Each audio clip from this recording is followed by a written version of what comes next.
ई star Hindi पर आपका स्वागत है। और आज मैं आपका ऑनलाइन शिक्षक प्रमोद कुमार आपके लिए लेकर के आया हूं कक्षा 10 क्षितिज भाग 2 से अध्याय 2, जिसमें तुलसीदास रचित राम लक्ष्मण परशुराम संवाद का अध्ययन करना है। हम लोग इस अध्याय की व्याख्या करेंगे विस्तृत शब्दार्थ के साथ। और मेरे चैनल से जुड़े रहने के लिए मेरे चैनल को सब्सक्राइब करें ताकि आपको आपके वीडियो निरंतर मिलते रहें। देखिए, हिंदी में आप बेहतर अंक प्राप्त कर सकते हैं, मैं बार बार कहता हूं, लेकिन यदि बेहतर अंक प्राप्त करना है तो फिर आपको मेहनत करनी होगी, और ऐसे ही पास करना है तब तो कोई बात ही नहीं है। तो अगर आप अच्छे अंक प्राप्त करना चाहते हैं, अगर आप अच्छे विद्यार्थी हैं, तो मेरे इस वीडियो को पूरा देखें, क्योंकि पूरी की पूरी कक्षा जो 45 से 50 मिनट की होती है उसे मैं 20-25 मिनट में समाहित करने का प्रयास करता हूं, और सारी बातें आपके सामने रख देता हूं, कुछ भी नहीं छूटता। तो इसलिए अध्याय को ध्यानपूर्वक देखें, पूरे वीडियो को देखें और इसका लाभ उठाएं, ताकि आप बोर्ड की परीक्षा में बेहतर अंक प्राप्त कर सकें, हिंदी में भी गणित की तरह अंक प्राप्त कर सकें। तो आइए हम लोग बढ़ते हैं आज के पाठ की ओर।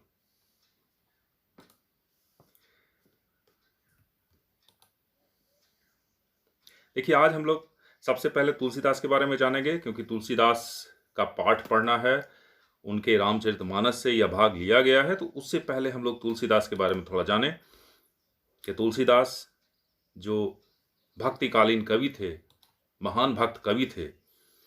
इनका जन्म 1532 ईस्वी में उत्तर प्रदेश के बांदा जिले के राजापुर गांव में माना जाता है, और बचपन बहुत संघर्षपूर्ण रहा। माता पिता दोनों ही इन्हें छोड़कर चले गए। बचपन का नाम इनका राम बोला था, और जैसा नाम वैसा ही काम। राम भक्ति परंपरा के अतुलनीय कवि रहे। 1623 ईस्वी में काशी उत्तर प्रदेश में इनका निधन हो गया, लेकिन इन्होंने बहुत सारी रचनाएं की, जिनमें रामचरितमानस तो घर घर में पाया जाता है। अभी हाल ही में दूरदर्शन पर रामायण प्रसारित किया जा रहा था, आप लोगों ने बड़े चाव से देखा होगा। दुनिया में नंबर 1 पर पहुंचने वाला यह धारावाहिक रहा। तो रामचरितमानस, जिसमें राम की कथा लिखी गई है, इसके अलावे इनकी बहुत सारी रचनाएं हैं, जिनमें कवितावली, गीतावली, दोहावली, विनय पत्रिका, कृष्ण गीतावली, ये सब महत्वपूर्ण हैं। देखिए, राम के माध्यम से तुलसीदास ने मानवीय मर्यादाओं की स्थापना का प्रयास किया, अर्थात जो मनुष्य है उसकी जो मर्यादा होनी चाहिए उसकी स्थापना का प्रयास उन्होंने किया, और इसके लिए राम भक्ति काव्य का सहारा लिया। भक्ति काल में राम भक्ति की जो धारा प्रवाहित हुई, इसमें तुलसीदास का बहुत बड़ा योगदान है। उनकी रचनाओं में अवधि का निखरा हुआ रूप मिलता है, बहुत ही अच्छी सुंदर अवधि मिलती है। लेकिन ऐसा नहीं कि ब्रजभाषा में उन्होंने रचनाएं नहीं की, ब्रजभाषा पर भी उनकी समान पकड़ थी, और ब्रजभाषा में भी उन्होंने रचनाएं की।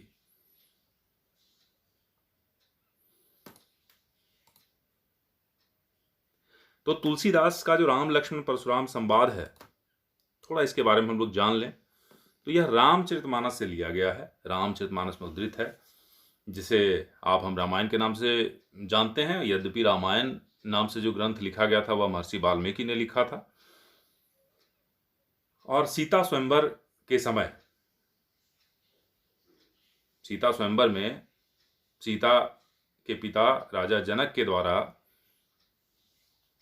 यही शर्त रखी गई थी कि जो भी शिव का धनुष तोड़ेगा उसी से सीता का विवाह होगा। और उस समय कई जगहों से राजा महाराजा आए थे, लेकिन उन्होंने धनुष नहीं तोड़ा। किसने तोड़ा? सभी लोग जानते हैं कि श्री राम ने धनुष तोड़ा। और जब श्री राम ने धनुष तोड़ा तो परशुराम, जिनके गुरु शिव थे और जो शिव के अनन्य भक्त थे, वे बड़े क्रोधित हुए कि भाई शिव का ये पुराना धनुष किसने तोड़ दिया, ये जो शिव का धनुष जो था वह किसने तोड़ दिया।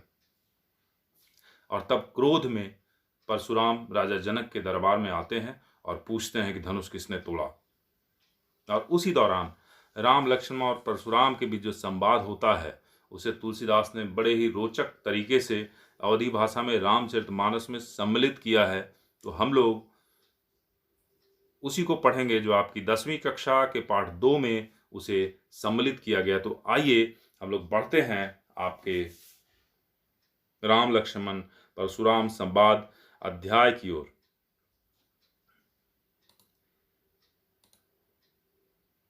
देखिए, इसमें जो दोहा चौपाइयाँ दी गई हैं वो मैंने रख दिया है, और साथ ही साथ उसके कठिन शब्दों को भी रखा है, और इसकी व्याख्या करता चलूंगा ताकि आप बेहतर तरीके से इसे समझ सकें।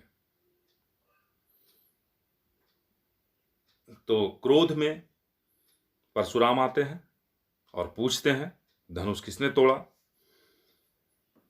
तो आइए पहले हम कुछ कठिन शब्दों को देख लें जो आपके सामने स्क्रीन पर आ रहे हैं।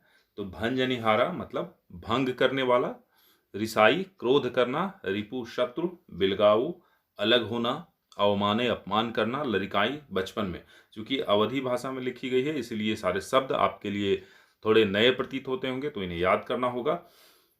तो देखिए, हम पंक्तियों को देखते हैं। नाथ शंभु धनु भंजनिहारा, होई ही केउ एक दास तुम्हारा। आय सुकाह कहिय किन मोही, सुनि रिसाई बोले मुनि कोही। तो परशुराम को जो क्रोध में देखते हैं तो श्री राम ये बात कहते हैं, बोलते हैं हे नाथ, शिव जी के धनुष को तोड़ने वाला आपका कोई एक दास ही होगा। क्या आज्ञा है, मुझसे क्यों नहीं कहते। आय सुकाह कहिय किन मोही, सुनि रिसाई बोले मुनि कोही। और यह सुनकर मुनि क्रोधित होकर बोले कि सेवक वह होता है, सेवक सो जो करे सेवकाई। सो सेवक वह होता है जो सेवा करे। अरि करनी करिय लड़ाई। शत्रु का काम तो लड़ाई ही करना चाहिए, लड़ाई ही करनी चाहिए। शत्रु का काम करके अगर तुम शत्रु का काम करते हो तो सेवक नहीं हो, तुम तो लड़ाई करना चाहते हो। सुनहु राम जेहि शिव धनु तोरा, सहस बाहु सम सो रिपु मोरा। तो हे राम सुनो, जिसने शिव जी के धनुष को तोड़ा वह सहस्त्र बाहु के समान मेरा शत्रु है। सो बिलगाऊ बिहाई समाजा, नत मारे जय हैं ही सब राजा। और वह इस समाज को छोड़कर अलग हो जाए जिसने भी धनुष तोड़ा है, नहीं तो जितने भी राजा यहां है सभी मारे जाएंगे। सुनि मुनि बचन लखन मुस्काने, बोले पर सुधर ही अवमाने। बहु धनु ही तोरी लड़काई, कबहु न असी रिस कीन्ही गोसाई। और अब लक्ष्मण बीच में आते हैं और मुस्कुराते हुए परशुराम जी का अपमान करते हुए बोलते हैं अब कि बचपन में हमने बहुत सी धनुहियां तोड़ डाली, बहुत धनु ही तोड़ी लड़काई, कबहु न अस्सी रिस कीन्ही गोसाई। किंतु आपने ऐसा क्रोध तो कभी नहीं किया। एहि धनु पर ममता के ही हेतु, सुनि रिसाई कह भृगु भृगुकुल केतु। तो इस धनुष पर आखिर ऐसा क्या है कि इतनी आपकी ममता है, आखिर किस कारण से। यह सुनकर भृगुवंश की ध्वजा स्वरूप परशुराम जी, भृगुवंश से परशुराम जी थे, तो वे जो है क्रोधित होकर के बोले, क्या बोले, रे नृप बालक काल बस बोलत तोहिन संभार, धनु ही सम त्रिपुरारी धनु विदित सकल संसार। तो वे कहते हैं कि अरे राजपुत्र, राजा का बालक, काल के वश में होकर ही तुझे बोलने में कोई होश नहीं है, तो बिना होश संभाले बोल रहा है। सारे संसार में विख्यात यह जो धनुष है, क्या यह धनु ही यानी छोटे धनुष जो बच्चे खेलने के काम में लाते हैं उनको धनु ही कहा गया, तो क्या उसी के समान है। आगे फिर यह तर्क होता है। आइए हम लोग आगे देखें।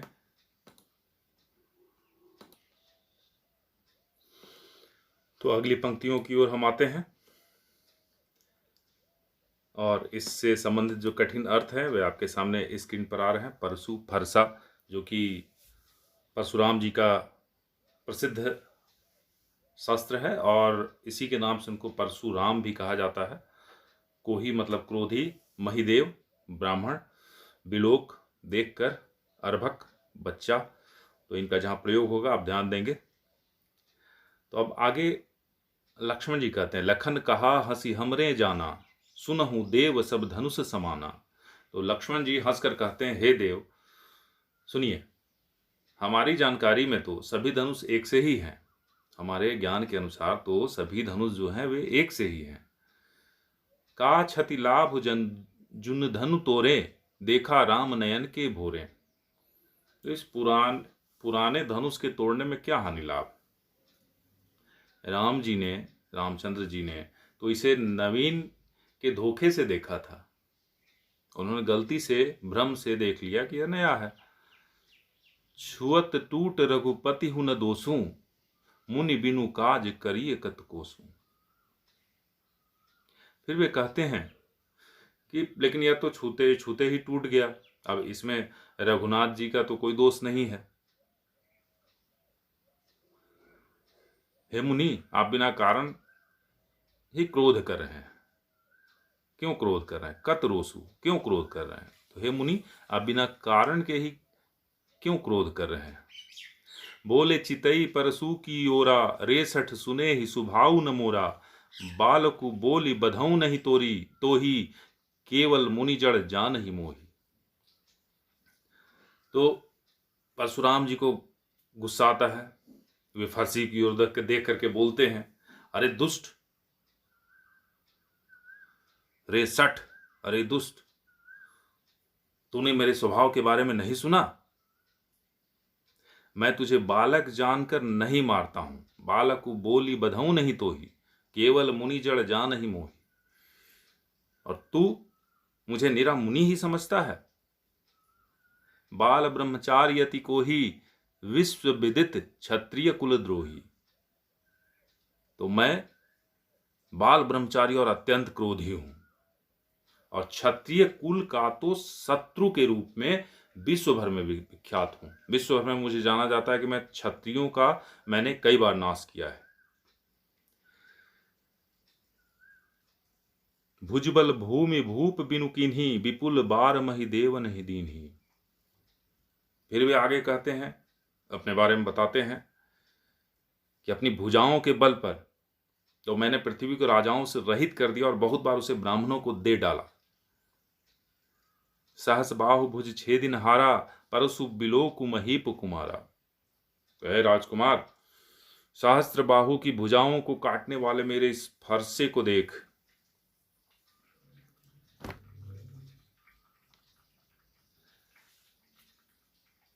आगे फिर वे कहते हैं, मातु पिता ही जनि सोच बस करसी, महीस किशोर गर्भन के अर्भक दलन, परसु मोर अति घोर।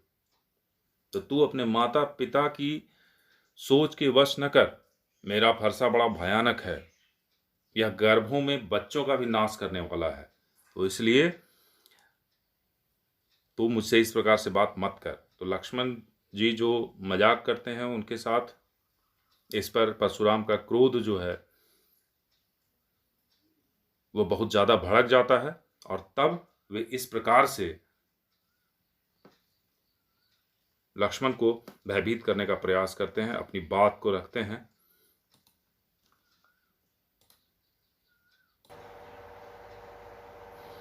तो चलिए अगली पंक्तियों की ओर बढ़ते हैं, और इसके कठिन शब्दों के अर्थ भी आपके सामने स्क्रीन पर हैं। महाभट महान योद्धा, मही मतलब धरती, कुठारू कुल्हाड़ा, कुम्हड़ बतिया बहुत कमजोर, तर्जनी अंगूठे के पास की जो अंगुली होती है, कुलिस कठोर, सरोष क्रोध सहित, सरोष रोष के साथ। तो आइए हम लोग इन पंक्तियों का अर्थ देखें। बिहसी लखनु बोले मृदुबानी, अहो मुनिसु महाभटमानी। तो लक्ष्मण जी हंस करके कोमल वाणी से बोलते हैं। बिहसी लखनु बोले मृदुबानी, अहो मुनिसु महाभटमानी। तो अहो मुनीश्वर, आप अपने को बड़ा भारी योद्धा समझते हैं, महान योद्धा समझते हैं। पुनि पुनि मोहि दिखाव कुठारू, चाहत उड़ावन फूंकी पहारू। ये बार बार मुझे कुल्हाड़ी दिखाते हैं और फूंक से पहाड़ को उड़ाना चाहते हैं। यहाँ कुम्हड़ बतिया को नाही, जे तर्जन देखी मरी जाही। यहाँ जो है कोई बहुत कमजोर नहीं है। ये कुम्हड़े की बतिया की बात है, मतलब जो कुम्हड़ा कहा जाता है उसका जो छोटा सा बतिया होता है, जब छोटा फल होता है तो कुम्हड़ बतिया मतलब कुम्हड़े की भतिया, यानी बहुत कमजोर छोटा सा फल, तो वह यहाँ नहीं है जो कि तर्जनी अंगुली देखते ही मर जाती है। कहते हैं अंगुली मत दिखाओ मर जाएगा, तो यही चीज़ यहाँ पे तुलसीदास ने बड़े सुंदर तरीके से रखा है। देखी कुठारु सरासन बाना, मैं कछु कहा सहित अभिमाना। तो कुठार और धनुष बाण देखकर ही मैंने कुछ अभिमान सहित कहा था।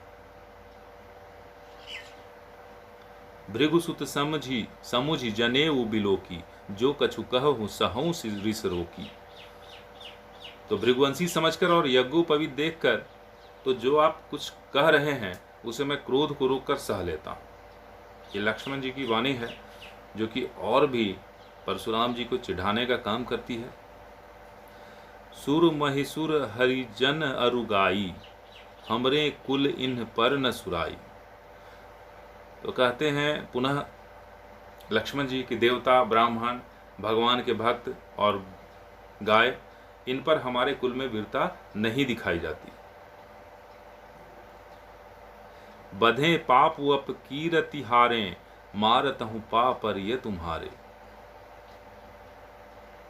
क्योंकि इन्हें मारने से, वध करने से पाप लगता है और इनसे हार जाने पर अपकीर्ति होती है, इसीलिए।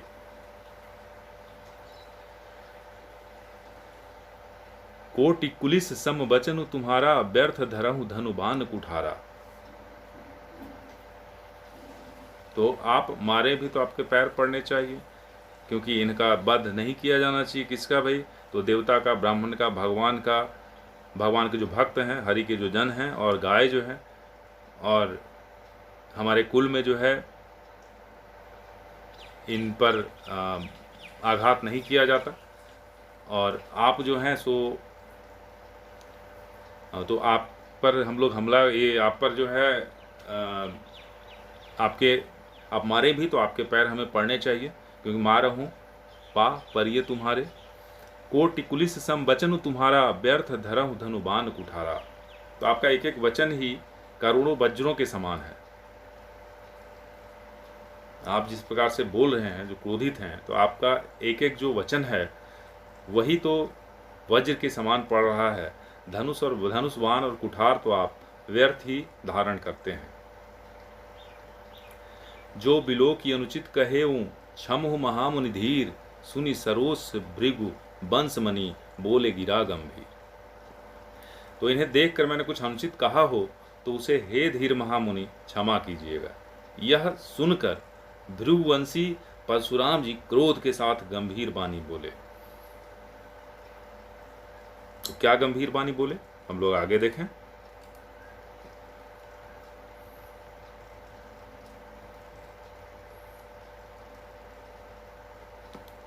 कठिन शब्दों के अर्थ आपके सामने हैं। यहाँ विश्वामित्र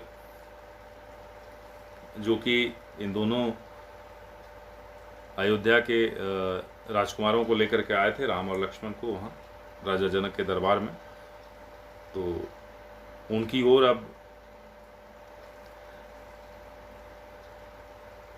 परशुराम देखकर बोलते हैं। कौशिक मतलब विश्वामित्र, कौशिक सुनहु मंद यहु बालक, कुटिल काल बस निज कुल घालक। तो हे विश्वामित्र सुनो, यह बालक बड़ा कुबुद्धि और कुटिल है। काल के वश में होकर यह अपने कुल का घातक बन रहा है। भानु वंश राकेश कलंकु, राकेश मतलब चंद्रमा और भानु मतलब सूर्य, तो भानुवंश सूर्यवंश, राम और लक्ष्मण सूर्यवंश के थे। तो यहाँ कवि कहते हैं, कवि परशुराम जी के माध्यम से, परशुराम जी कहते हैं, कवि लिखते हैं कि यह सूर्यवंश रूपी पूर्ण चंद्र का कलंक है। निपट निरंकुश अभुद असंकु, यह बिल्कुल उद्दंड है, मूर्ख है और निडर है। काल कवल होई छन माही, कहूँ पुकारी खोरी मोहि नाही। तो अभी क्षण भर में यह काल का ग्रास हो जाएगा, काल के गाल में चला जाएगा, और फिर मुझे दोष मत देना। तो मैं यह बोल देता हूं कि फिर मुझे दोष मत देना। तुम हट कहु जऊं चहु उबारा, कही प्रताप बल रोसु हमारा। और यदि तुम इसे बचाना चाहते हो, मेरे हाथों से यदि इसकी रक्षा करना चाहते हो, तो हमारा प्रताप बल और क्रोध बताकर इसे मना कर दो। लखन कहे वो मुनि सुजसु तुम्हारा, तुम ही अछत को बरनय पारा। लक्ष्मण ने कहा, फिर लक्ष्मण जी बीच में कूद पड़ते हैं, कहते हैं, हे मुनि, आपका सुयस आपके रहते दूसरा कौन वर्णन कर सकता है। आप तो अपने मुंह से ही अपना सुयस का बखान कर रहे हैं, अपने प्रताप का, अपने बल का, अपने क्रोध का। अपने मुंह तुम आपनी करनी, बार अनेक भांति बहुबरनी। तो आपने तो अपने मुंह से ही अपनी करनी अनेकों बार बहुत प्रकार से वर्णन किया, इतने पर भी संतोष न हुआ हो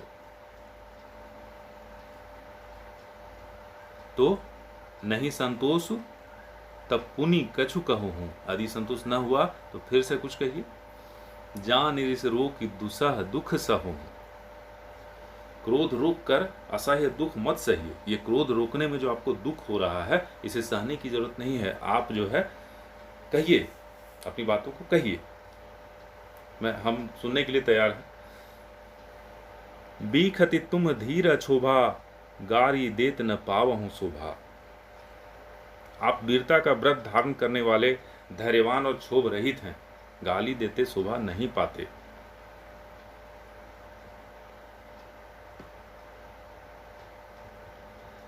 आगे, सूर समर करनी करही, कहीं न जना वहीं आपू। विद्यमान रन पाई रिपू, कायर कथहि प्रतापू। सूरवीर तो युद्ध में सूरवीरता का प्रदर्शन करते हैं। सूर समर करनी करही, कहीं न जना वहीं आपू, कहकर अपने आप को नहीं बताते। विद्यमान रन पाई रिपू, कायर कथई प्रतापू।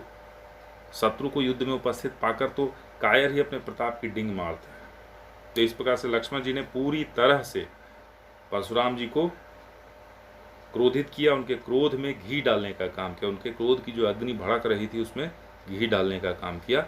आइए हम लोग अब आगे बढ़ते हैं।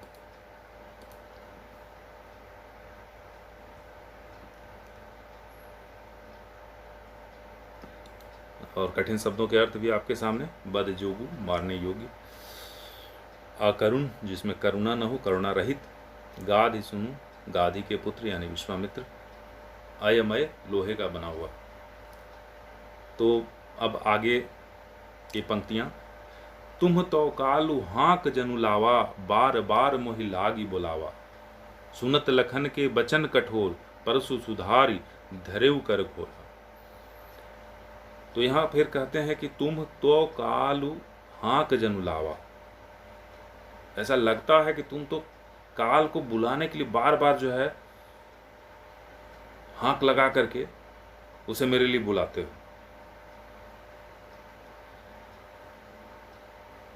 तो सुनत लखन के वचन कठोरा, परसु सुधार धरेउ कर घोरा। लक्ष्मण जी के जो कठोर वचन थे उनको सुनकर परशुराम जी ने अपने भयानक जो कुठार था, फरसा जो था, उसे सीधा करके हाथ में ले लिया और बोले,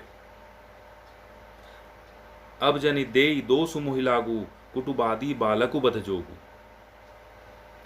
आप लोग मुझे दोष न दें। यह कड़वा बोलने वाला जो बालक है यह मारे जाने के ही योग्य है।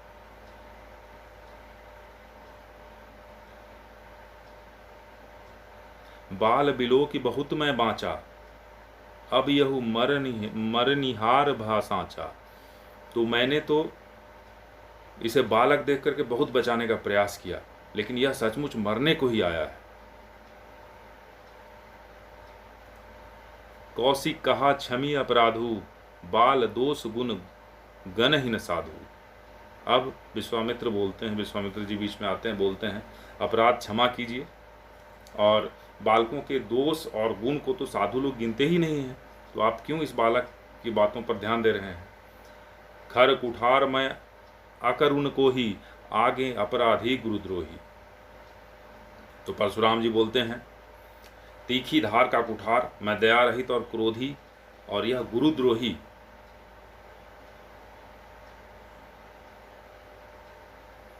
और अपराधी मेरे सामने उत्तर दे रहा है, मेरी बातों का जो मन में आ रहा है सो उत्तर दे रहा है।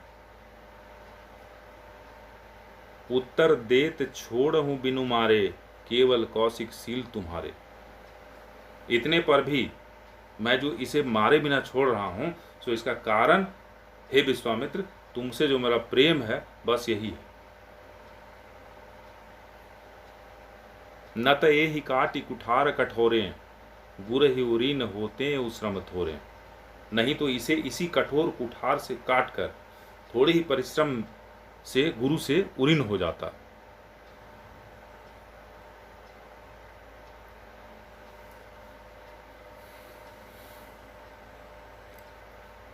गाधि सुनु कह हृदय हसी, मुनि ही हरियरई सुझे। गाधि सुनु कह हृदय हसी, मुनि ही हरियरई सुझ। अयमय खांड न ऊखमय, अजहु न बूझ अबूझ। तो अब विश्वामित्र जी हृदय में हंसते हुए कहते हैं परशुराम को हरा ही हरा सूझ रहा है, हरियरई सूझ। मुनि को, परशुराम मुनि को हरा ही हरा सूझ रहा है, अर्थात हर जगह जो वे विजय प्राप्त करते आए हैं, इसलिए उन्हें लग रहा है कि राम और लक्ष्मण भी साधारण क्षत्रिय हैं। अयमय खाड़ न ऊखमयु, अजहु न बूझ अबूझ। किंतु यह फौलाद की बनी हुई खांड है, रस की खांड नहीं है जो मुंह में लेते ही गल जाए। खेद है, अब मुनि भी जो हैं वो बेसमझ बने हुए हैं और इनके प्रभाव को नहीं समझ रहे हैं, जिन्होंने शिव के धनुष को प्रत्यंचा चढ़ाने के दौरान ही तोड़ दिया।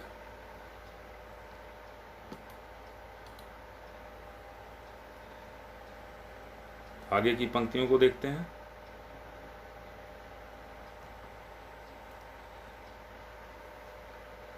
कहू लखन मुनि सीलु तुम्हारा, लेकिन उससे पहले कठिन शब्दों का अर्थ आपके सामने, ताकि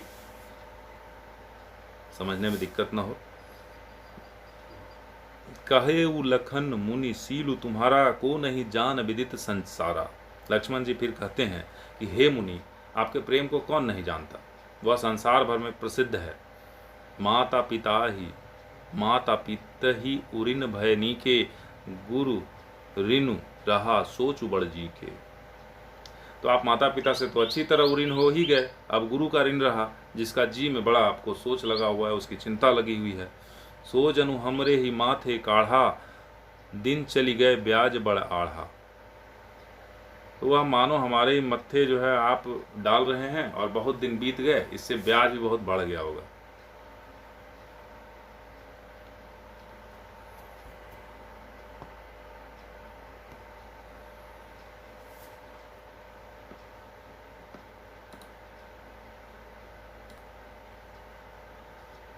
तो इस ऋण का जो ब्याज बहुत ज़्यादा बढ़ गया होगा, तो उसे आप हमारे ही माथे पे लगता है कि डालने का सोच करके आए हैं।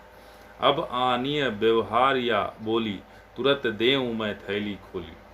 तो आप किसी हिसाब करने वाले को बुला लीजिए और मैं जो है थैली से निकाल करके, थैली खोल करके तुरंत सारा ब्याज के समेत आपको वापस कर देता हूँ। सुनी कटु बचन कुठार सुधारा, हाय हाय सब सभा पुकारा। और लक्ष्मण जी के कड़वे वचन को सुनकर परशुराम जी ने कुठार संभाला, लक्ष्मण जी पर हमला करने के लिए, और सारी सभा जो थी वह हाय हाय करके पुकार उठी। भृगुबर परसु देखावहु मोही, विप्र बिचारी बचऊं नृप दोही। तो हे भृगुश्रेष्ठ, फिर लक्ष्मण जी कहते हैं बिना भयभीत हुए कि हे भृगुश्रेष्ठ, आप मुझे फरसा दिखा रहे हैं, पर हे राजाओं के शत्रु, मैं ब्राह्मण समझकर आपको बचा रहा हूँ। आपको मिले न कबहु सुभट रन गाढ़े, द्विज देवता घर ही के बाढ़े। मिले न कबहु सुभट रन गाढ़े, द्विज देवता घर ही के बाढ़े। तो हे भृगुश्रेष्ठ, आपने कभी रणधीर बलवान देखे ही नहीं, आपको तो लगता है कि वीर मिले ही नहीं। आप घर में ही बड़े हैं। यह सुनकर अनुचित कही सब लोग पुकारे। अनुचित है यह कहकर के सभी लोग पुकारने लगे। रघुपति शयन ही लखनु ने वारे। तब श्री राम जी ने, रघुनाथ जी ने, रघुपति ने इशारे से लक्ष्मण जी को रोक दिया। लखन उतर आहुति सरिस, भृगुबर कोप कृसानु। लक्ष्मण जी के उत्तर से जो आहुति के समान थे, ऐसा लग रहा था कि यज्ञ में जो आहुति दी जाती है जिससे कि अग्नि और तेजी से प्रज्वलित होती है, जलने लगती है, तो उसी प्रकार से परशुराम जी के क्रोध रूपी अग्नि को लग रहा था कि लक्ष्मण जी अपने बातों से बढ़ा रहे हैं। बढ़त देख ही जल संबचन बोले रघुकुल भानु। तो तब जब देखा श्री राम जी ने कि लक्ष्मण की बातों से जो परशुराम जी का क्रोध है वह और भी क्रोधाग्नि भड़कती जा रही है, बढ़ती जा रही है, तो फिर रघुकुल के सूर्य श्री रामचंद्र जी ने जल के समान शांत करने वाले वचन बोले। तो आपको इस लंबा जो प्रसंग है इसमें से इतना ही पढ़ना है।